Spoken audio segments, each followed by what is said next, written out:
part of the Press Play Podcast Network. Warning: certain portions of this episode may not be suitable for younger audiences. Listener discretion is advised. Chapter 13: The Genocide of Black America.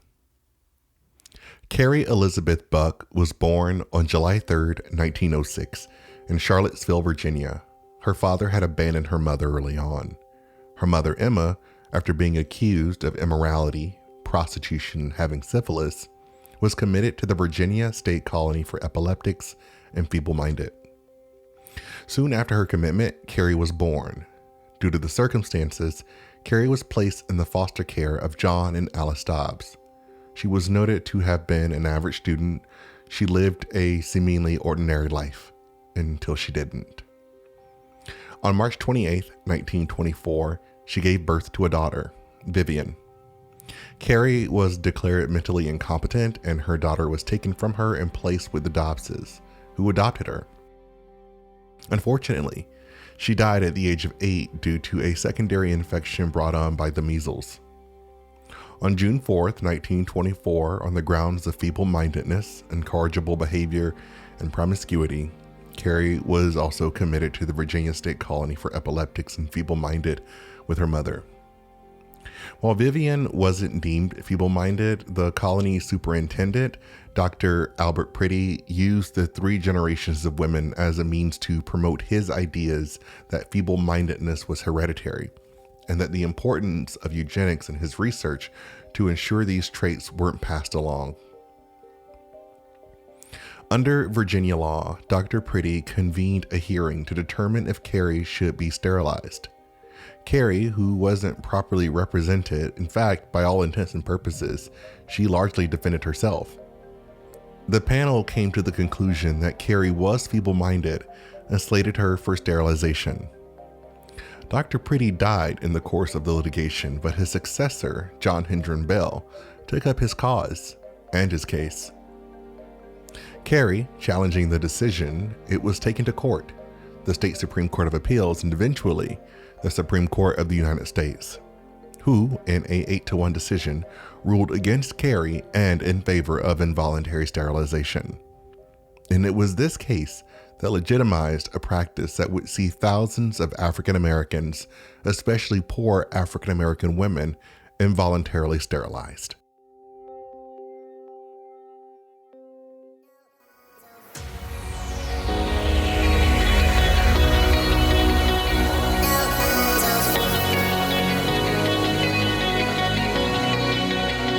From the Hyman blog and the Press Play Podcast Network, I'm JD Hyman.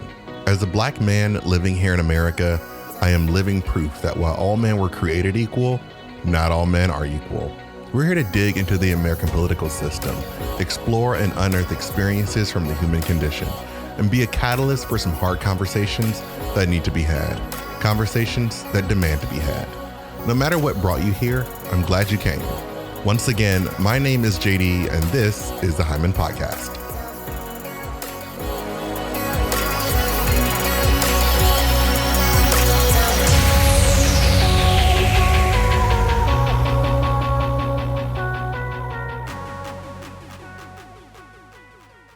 Part 1.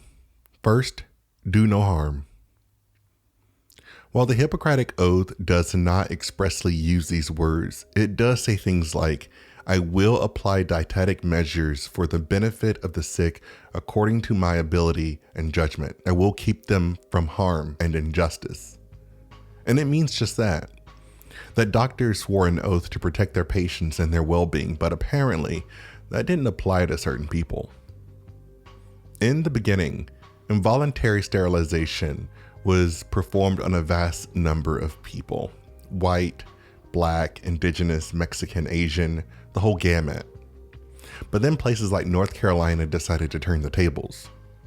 The North Carolina eugenics program was probably one of the most notorious and comprehensive programs to date. They performed involuntary sterilizations clear into the 70s and sterilized almost 7,600 people, of which roughly 5,000 were African American. In 1950, the Human Betterment League of North Carolina published a pamphlet which touted the benefits of selective sterilization. It read in part, "The average feeble-minded parent cannot be expected to provide good hereditary, a normal home, intelligent care, to say nothing of the many other things needed to bring up children successfully, like running a train, teaching school, or handling money. The job of parenthood is too much to expect of feeble-minded men and women." I suppose one could argue that whoever wrote this was feeble-minded, but this innate need to control someone else's ability to make decisions for themselves is hardly outside the scope of what is noble or right or of the American way.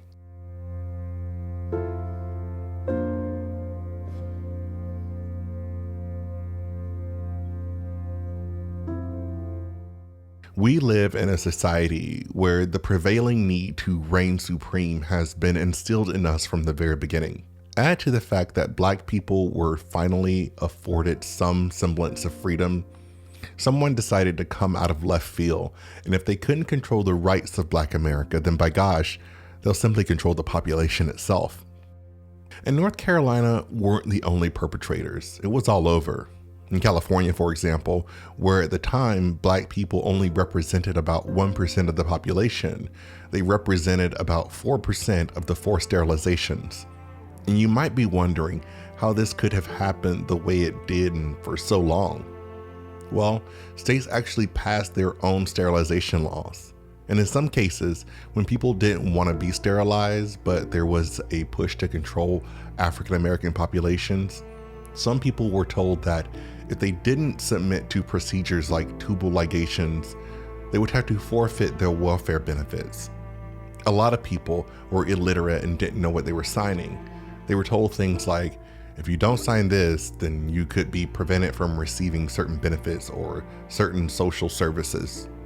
At the time, many of these women were unaware of the future they were condemning themselves to. Many of them were young and didn't find out they were sterilized until much later in life. One story in particular comes to mind.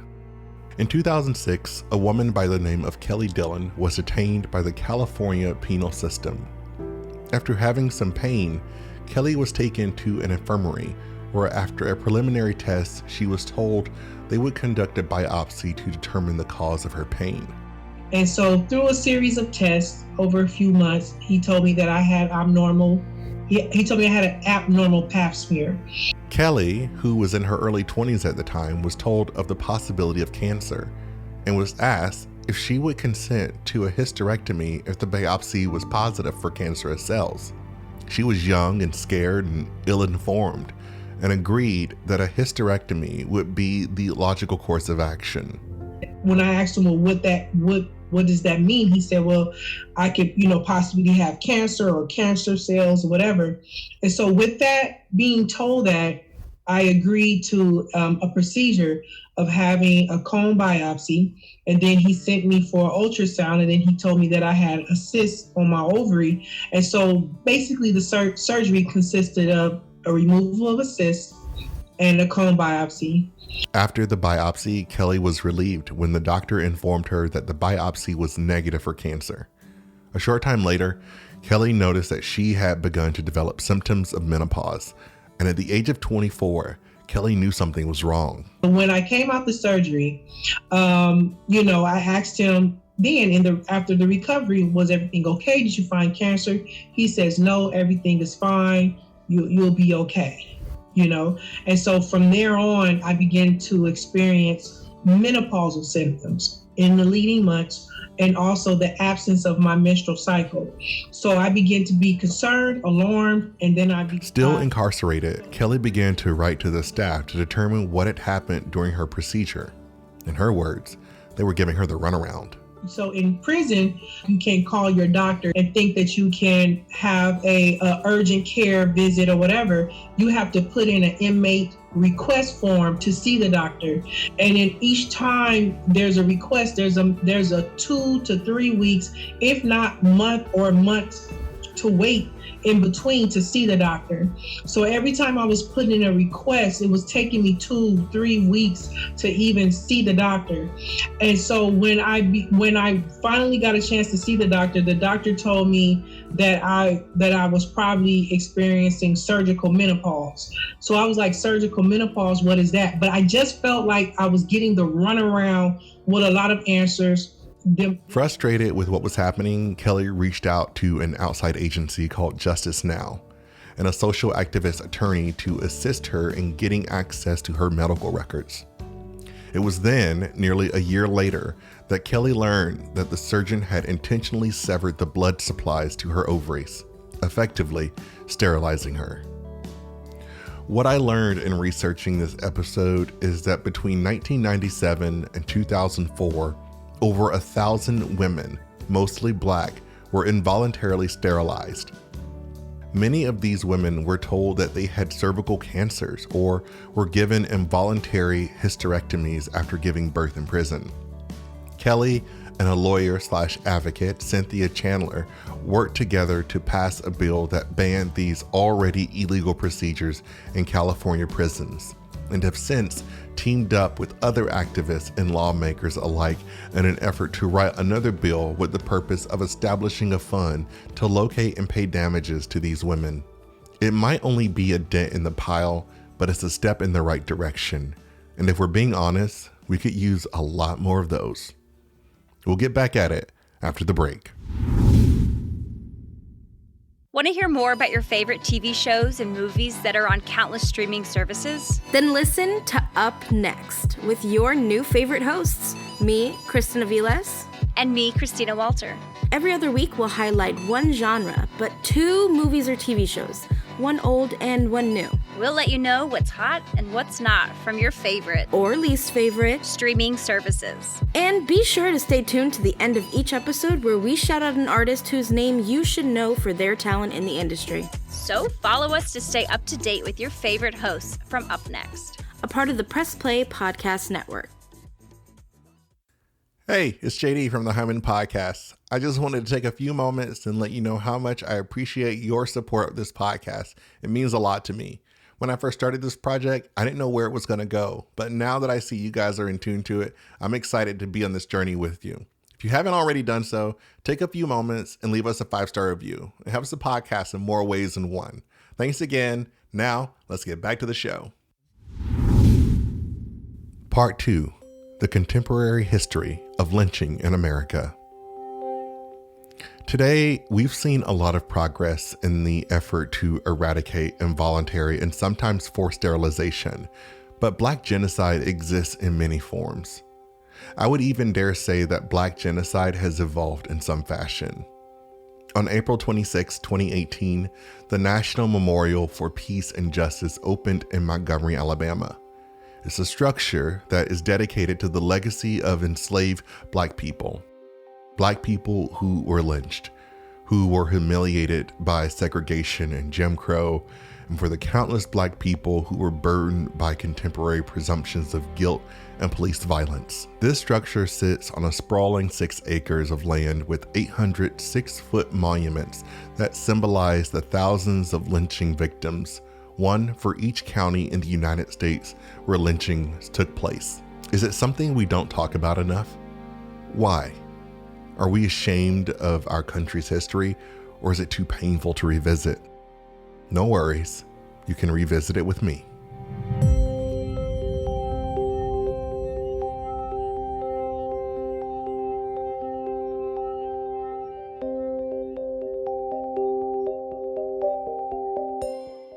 Lynching took place in the 19th and 20th centuries. It was a form of public execution that was instituted primarily in the South as a means to terrorize and control Black people.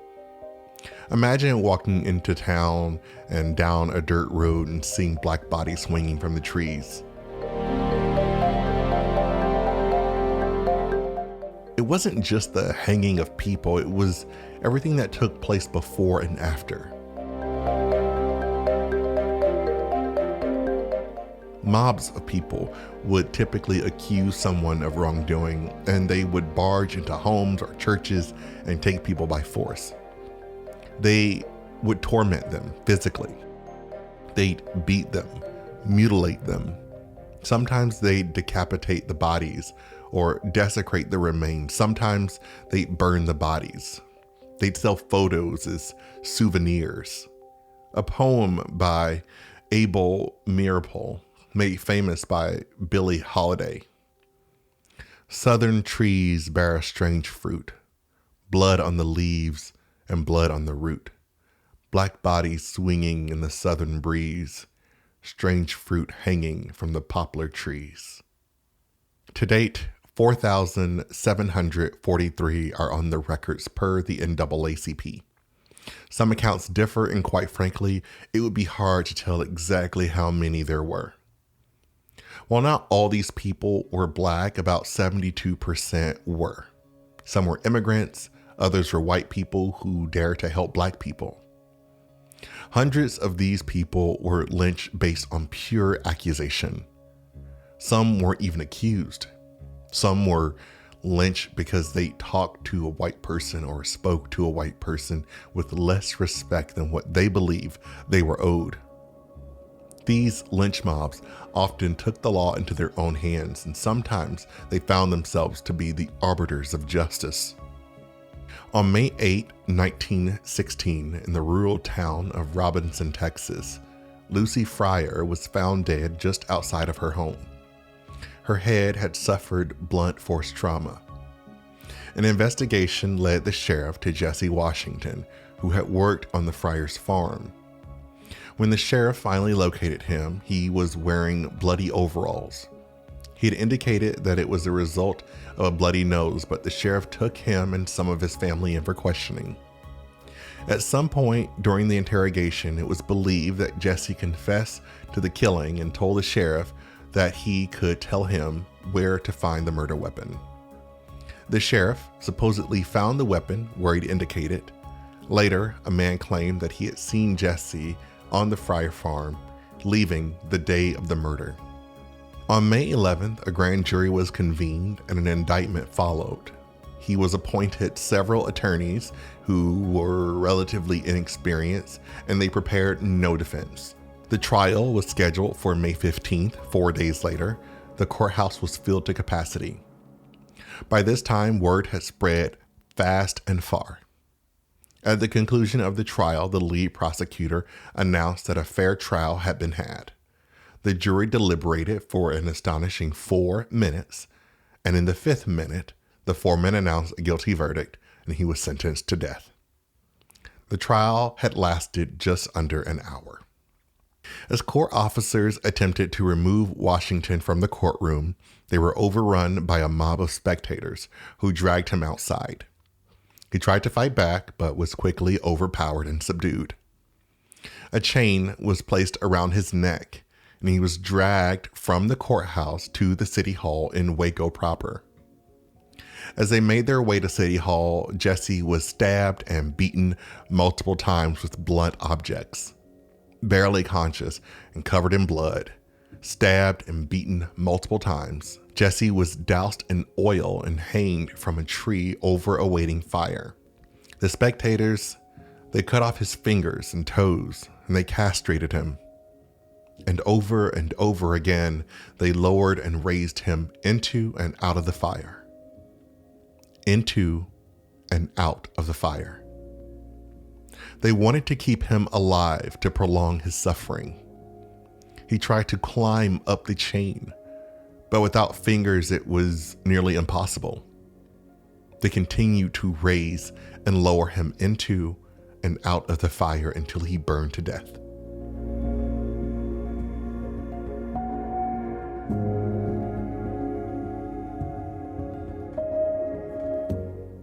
As the fire was extinguished, many people stayed behind to collect souvenirs. Some people collected pieces of the chain. Others collected Jesse's bones. Children snapped teeth from his head to sell as souvenirs. One bystander even took the remains of his genitalia. It was as if it was an event, and these were spectators. The mayor, John Dollins, hired a professional photographer. The photographer took photos and made postcards. The people in the photos made no attempt to hide their faces. Nearly 15,000 people were present. Parents let their young children attend the event, even taking them out of school. Some scholars believe that this was because it was viewed as a rite of passage, a way to instill white supremacy in young minds. It was these events and the accompanying photos that fostered a path to a society free of public lynching. But I would argue that the lynching never stopped. It just evolved. Today, public lynchings looks like police killing unarmed Black people or people taking the law into their own hands, as with Ahmaud Arbery, or people fabricating a narrative to elicit a reaction, as with Trayvon Martin. Or it looks like Derek Chauvin kneeling on the neck of George Floyd until he died.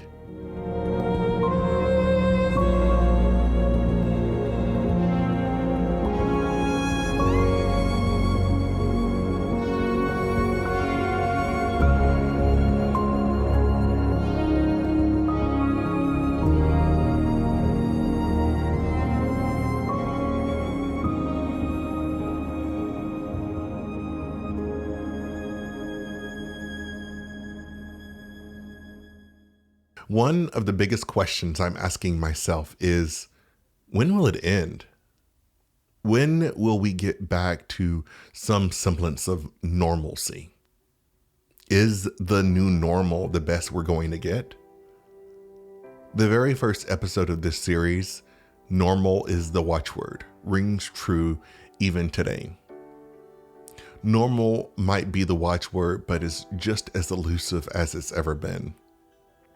There was a time in this country when our hatred fueled wars and we accomplished great feats and we made the greatest industrial and technological advances known to man. There was a time when we were united against evil, when we cultivated art and prosperity and the greatest economy the world would ever know.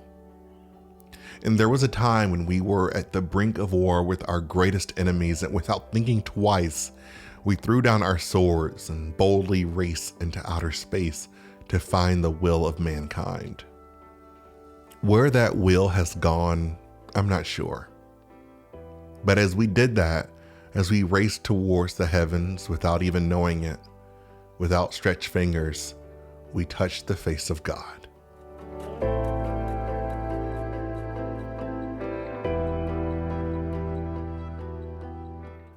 My name is JD Hyman, and this is the Hyman Podcast. I'll see you next time.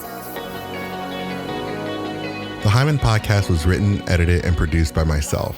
Share with guests Whitney Hall and Mary Louise Layton co-produce and research. Cover art and branding by Kevin Aki. The theme music was composed and produced by Jim Yosef with additional music license from Epidemic Sound. The Hyman Podcast is a production of the Press Play Podcast Network. Press Play is staffed by Chase Smith, our CEO and fearless leader. I serve as Chief Operating Officer, and Brooks May is the Chief Creative Officer. To learn more about the network, sponsorships, guest appearances, or if you're interested in launching your own podcast on our network, visit us on the web at www.pressplaypodcast.com. To learn more about this podcast, our mission and vision, or for sponsorship information, please visit us on the web at www.jdhyman.com.